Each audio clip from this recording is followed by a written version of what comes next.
Hey everybody, it's Master Gallengeist here, bringing you my review for the anime Beastars Season 1 on Netflix. And one of the ways I could describe this anime is, if you ever wanted to see a wolf try and fuck a rabbit, this is that anime. Granted, there's more involved, but that's what you kind of get when you're like, okay, intriguing. So, my feelings on this anime is that I believe that the story is a little bit too scattered because there's a lot of different elements at play and a lot of different stories actually in play over the central one that we're introduced with at the beginning. But what I really do like about the anime is the animation for a computer generated one, a CGI one. It works very well. I never really got the kind of feeling that it was kind of like out there or whatnot. It does a good job of staying very consistent all the way through with the odd kind of pop ups of 2D, but it never really feels too out of place, like suddenly doing a complete another dimensional shift. It just works pretty well. It's nice to look at. I'm like, okay, this is pretty cool. On the opening, done kind of stop motion kind of style. That one's actually pretty cool. And there's actually various different kind of ending ones. Well, mainly three, but they kind of shift around. So I was like, okay, that's kind of interesting. And I don't know about this one. I mean, because of the kind of scattered natures of the story, you kind of go around a little bit too much, and you don't know which one is supposed to be the main story. See, when you're doing a show kind of like this, it's okay to have other kind of subplots around, but you have to always make the decision of what is going to be the main story and how much focus that needs to get. And I don't. The main one that I would think that they were trying to get across is the relationship between the gray wolf Legoshi and the dwarf rabbit Haru. However, there's other things that kind of get in the way and kind of just like throw it kind of off a little bit to the point of like, okay, we're spending a lot of time here. What is this supposed to accomplish? Now, granted, we do get more kind of character development out of these two characters, but that becomes at the expense of just we go into certain other kind of odd places, like what's kind of going on. And the thing is, these subplots are interesting on their own. I think that the strongest element of this anime is its world. And I'm interested in seeing, oh, this is a world where it's not humans, it's anthropomorphized animals. And there's the factions of the herbivores and the carnivores, and how those kind of two factions can live in peace. Kind of reminiscent to like Zootopia. But there's just so much going on, and it's tried to be packed into this short amount of episodes. It's just like, ah! So, the art style I really liked, and the voice acting I really liked. I think it gave a lot of good credence to the characters. So let's get into all the different kind of stuff going on. So we start in the beginning, and we see that this one herbivore is running from this one dude trying to kill him and eat him. And well, we don't know if it's a dude or not, but they trap him in a place in the school, and the kid is devoured. Tim, and that's what starts it off. The thing is that is still an overlooming shadow because we see other kind of devourings happening up around at the same place, but there's nothing that really is trying to connect those occurrences. They just feel very one off, and then we get the only time we get it picked back up is at the end. So I'm like, okay, there's a central mystery, and it's kind of just shit away. But we find out that he was a member of the drama club. Then we get introduced to Legoshi, who's this kind of taciturn, kind of withdrawn gray wolf. He doesn't want to act on his predatory and carnivorous instincts. He wants to be just kind of like invisible.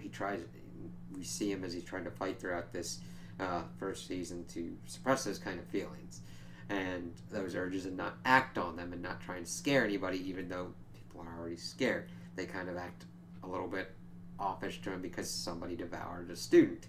And They're just like, but it doesn't last too long. So we see him, he's usually the one in the background doing the lights and everything.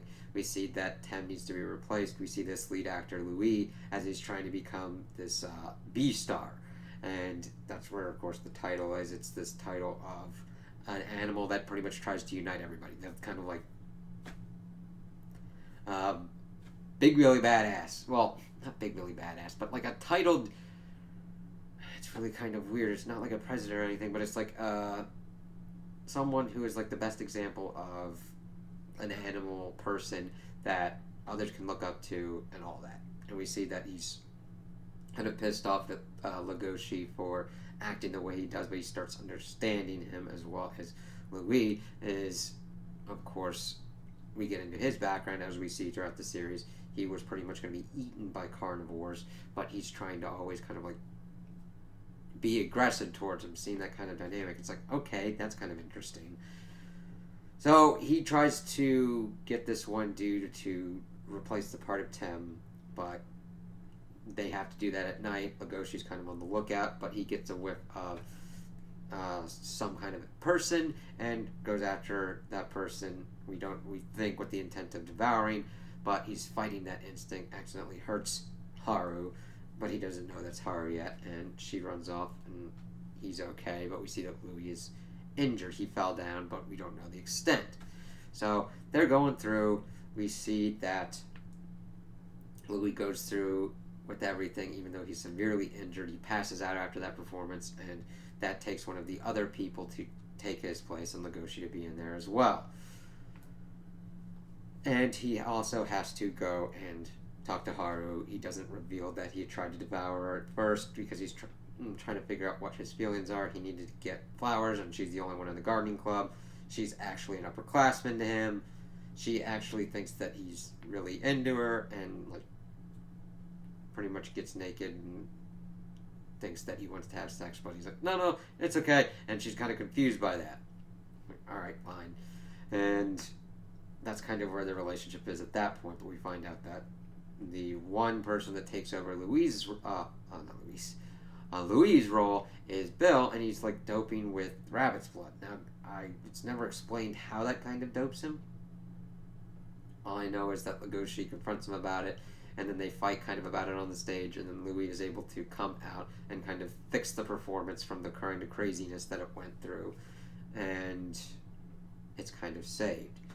And we see that actually Louis has been in a kind of relationship with Haru, as we've explained why Haru does the things she does. She's always felt weak and screwed over because she's a dwarf rabbit, so she takes that kind of power back by pretty much being promiscuous and having sex with a lot of different people. And she, of course, has feelings with Louis, and Legoshi is developing feelings for her, and we see it as pretty much the carnivorous kind of portion of the drama club is going out on the town, and they get near this black market, of course, where the carnivores eat pretty much people that have died. Like, it's donated by hospitals and shit like that, but the school's like, don't go and do that. And I'm like, okay. It's not really explained well how these carnivores survive without the meat, or the implications. It's just really kind of surface level, and that's the kind of thing that annoys me.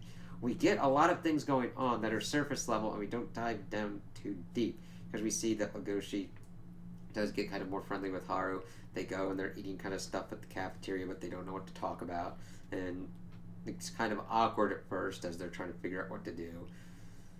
And Legoshi on the black market kind of thing, he's like, freaked out because the carnivores pretty much want to eat this dude's fingers, and he passes out and gets picked up by like a psych panda. He's like, okay, do you love her? Do you want her to be your prey? And in order for him to figure it out, he gives him rabbit porn to see if he's into her for her being a rabbit or whatnot. I'm like, okay, interesting. But it kind of progresses to the point where there's more devourings. We get another character introduced, Juno, who's another gray wolf. Legoshi is a second year or sophomore, and she's a freshman. People are bullying her because she's a carnivore and all that, but he's able to kind of like get them off she pretty much falls in love with him like that and wants to be his. And it pretty much just introduces this awkward kind of love square because she's pretty much like, I'm going to be the Beastar, and pretty much throws that at Louis. And then she figures out the whole Haru situation because they're getting ready to do this festival, and Haru's doing the gardening stuff, and Legoshi's doing, of course, the light stuff. He figures out the stuff going on with Louis and her pissed off, but he doesn't really do anything much until they're there at a night, and Haru gets kidnapped by a bunch of lion people. And of course, the mayor tells Louis not to say a damn thing, and Legoshi just goes off to rescue her. It's like, alright, cool. It's like, alright, cool, you're doing the hero thing. He gets hooked up with the panda dude. They go through and they do some fight stuff. Haru pretty much is being humiliated by the head lion dude who she's pretty much going to be a snack for. But of course, Legoshi's able to pop in and use his instincts to take him out. And he's carrying Haru out. But he didn't kill the dude. Louis pops up and kills the dude instead. And then the rest of his goons pop in, and that's the last we see of Louis. We see that, of course, Legoshi has a kind of hard time with Haru because they're out at night and they're past curfew and they have to find a place to stay. So they go into a kind of love motel and they're going to try and do it, but Haru's instincts are to pretty much shove herself in his mouth to be devoured. So they're having that kind of problem, so we'll have to see if they come through that or not. Legoshi also explains to her that he was the one that tried to devour her or whatnot. She's nonplussed by it at all. And then they get back, and Haru's pretty much like, not Haru, Juno is like, I'm gonna win, man. I'm like, okay, cool. She's just really fucking into Legoshi. And was like, alright, cool. And she keeps trying to do all this stuff, but Legoshi is able to confess his love for Haru. She pretty much tries to force Juno tries to force Legoshi into like this couples kind of thing, but he doesn't do it. He confesses to Haru, and then it kind of ends after the kind of festival and everything, but Juno doesn't seem to be like she's going to be giving up, and they don't know where Louis is, and it ends off with someone taking some kind of thing, and it's like from a pill pack thing, and walking, and it seems to be the person that killed Tim, and that's the only kind of thing we get out of that is Legoshi's like, oh hey, there you are, kind of taller and everything, kind of look like Bill, but I'm not quite sure. So we'll have to see if that kind of works out. But I was interested in Legoshi kind of fighting with his animal instincts and everything, but we get too much other kind of weirdness, and not weirdness, but other stories that don't mesh as well together. I feel like this should have been worked out a little bit better, because we also get some weird shit where this chicken is like we find out that Legoshi's favorite sandwiches are these egg salad sandwiches that are on these certain days. And this one chicken chick is super proud and wants to make these best eggs, and she's like, oh, that's my best customer. He's like, the best eggs aren't like on Wednesday anymore, and then they were moved to Friday or whatnot. It's just like, okay, I understand you're trying to do something, but it was just like, you've only got a certain amount of episodes. This doesn't add anything to it. It kind of adds some value to the world of like, oh, okay, a chicken can sell her eggs like that and make money and all of that, and it's just like, okay. But this isn't, what does this add? Does this add to like a subplot? Does this add to a main story? It's really kind of weird. I don't mind seeing stuff like that, but it doesn't flow very well with what was going on, and it just bounces around and doesn't. Legoshi is most of the focus, but the thing is, it kind of bounces to different kind of quadrants of what he needs for certain stories that I wish had been tighter focused, and it's really kind of weird. It's hard to say if I would recommend this anime or not. There's definitely some character development. The world is definitely interesting. The animation is nice. But overall, you're going to watch it and be like, the story really won't stick with you because you're just going to you'll find something else and you'll find a better kind of story that you'll remember. This is just like, it's kind of there. It doesn't really do anything much with it. It's like, oh, this is a great concept, but the story doesn't do enough to explore it fully. I'm like, damn, that's the kind of the worst thing. Even if something's explored badly, it's more like, okay, they tried it, it didn't work, but they at least attempted something. Whereas this, there's like all this stuff everywhere, and it's just like, there could have been work to tighten it up. So, if you're interested in the character designs and looking into more of the characters, go for it. The action, I would say, is just kind of average. It's not horrendous, but it's not going to be something that you're going to watch specifically for the action. So if you've got a kind of hot new anime or something that you're really looking forward to, I would watch that first. If you have been let down by a lot of anime and you kind of just want kind of like a palate cleanser kind of thing, this would be one of service. But I would almost wait for any other kind of seasons to see where the story goes, to see if you want to invest that kind of time into it. So those are my opinions on the anime. Tell me what you guys think in the comments below. If you liked it, if you didn't like it, if you agree with me, if you disagree with me. Also like and subscribe, and I hope you have a good day.